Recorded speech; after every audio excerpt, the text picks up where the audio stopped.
Join me as I finish this scarecrow. I'm going to show you how I make some of these pieces of straw and twigs for him. So I like to use a mat with a old tea towel on the top, so I don't like the feel of the bristles underneath. You do need something underneath. So this is Oxide by World of Wool, and it's carded cordell, and I've got a multi-tool here with 5 needles in, I think, and we just take a small piece like this and we just brush it, fold it over, brush it again, fold it over. So about, you're making like a twig, aren't you, like a finger's worth of thickness. And this tool just speeds it up a bit, really. I'm just going to tuck this bit in here, will help give it the same thickness. And then I'm going to put my finger guards on, and I'm just going to shape it. So with this one, we're going to do, let me see on here, we're going to do like this ripply effect here where we go in, and that's a really good one to learn how to do. So just start by pushing in here to just get this a bit neater. I don't tend to do a lot of things straight. I always tend to go at a bit of an angle. It feels more comfy to me. This need is a mess, so we just need to get this sorted. Excuse the noises. I think we might have some thunder actually. It's really rainy and horrible today. But actually the rain sometimes is quite refreshing. These bits here.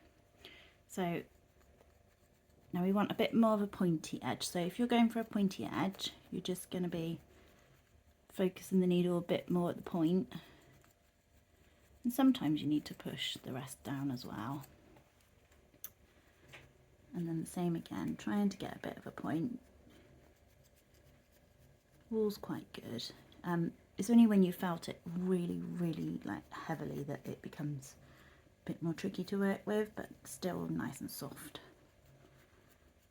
So you can, I find I apply a little bit of pressure sometimes, because I just want this a bit flatter, but you can go back over with your multi-tool again to flatten it more.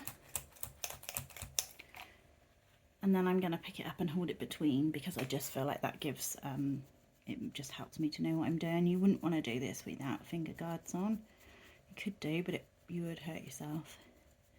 And so just going over, making sure it's a bit neater. This doesn't have to take long at all to make these, and I just picked a mixture of colours. So now we've got that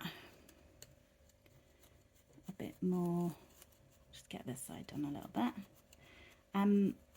The funny thing about needle felting is it always takes longer than you think it's going to when you're working on an area. It's always a few more stabs than you think. So now we're going to try and get the shape. So we're going to pick a point and we're just going to focus the needle on that. So we're just going in. You can just shape it a bit more if you want to. But yeah, just focus the needle. And there's a bit of thickness to this, so I'm just going back and forth in the same spot. Can you see how that's going in?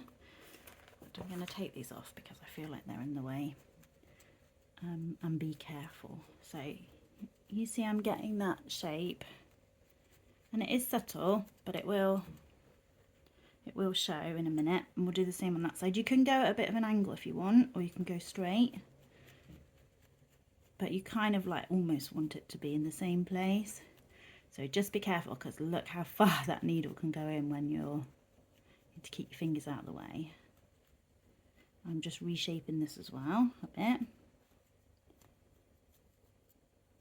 Okay, so after a bit of a poke, you'll feel like that there's a definite like indent in there. You can go up the sides a bit if you want, and move along a bit and do the same again.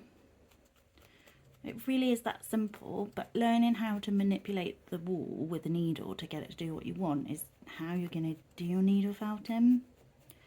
That's how you're going to learn the skills you need to make hopefully anything you want. And never be, try really hard and not to be scared to have a go at something. It doesn't turn out right, that's okay. Don't throw it, keep it. Because when you come back and you redo it, which you may or you may not, or you do something similar, you'll look at it and go, wow, look how far I've come. Look how I've improved. And that improvement will come from practice and challenging yourself a little bit.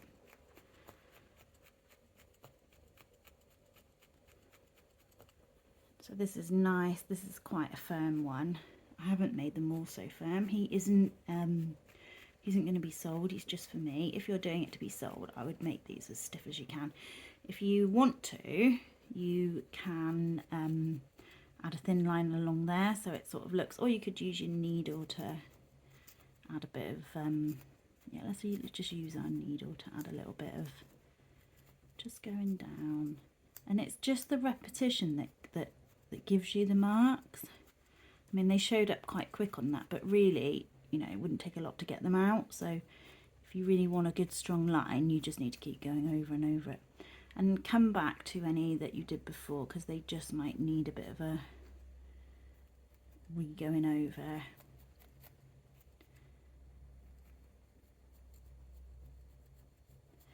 Move around to this side. And then it's just worth, when you're doing something that's going onto something, just getting it and making sure you haven't made it like massively too long. I am just going to tuck that under and attach it. Hope you can see this, like this.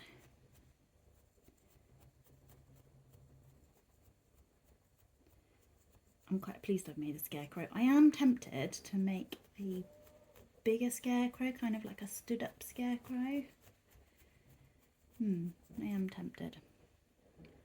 And then push it down and you can just pop that on. I'm going to make a few more so that he's overlapped. I might just make a straight one as well. Let's find a twig colour. I absolutely love all these autumny colours. I am desperate to do another World of War order so that I can get some more autumny colours to make some more autumny things. This is a bit of bear. It's the same colour as that, but I think it'll be okay. This is a thinner piece. We're going to do the same thing.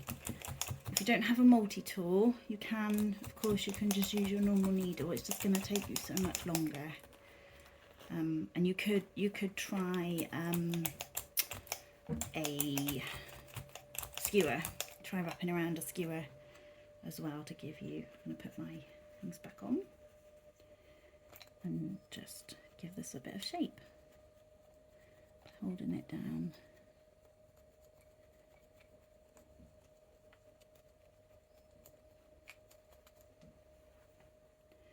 Hold it between my fingers. Sometimes I like doing it between my fingers. It just helps you to feel what you're doing.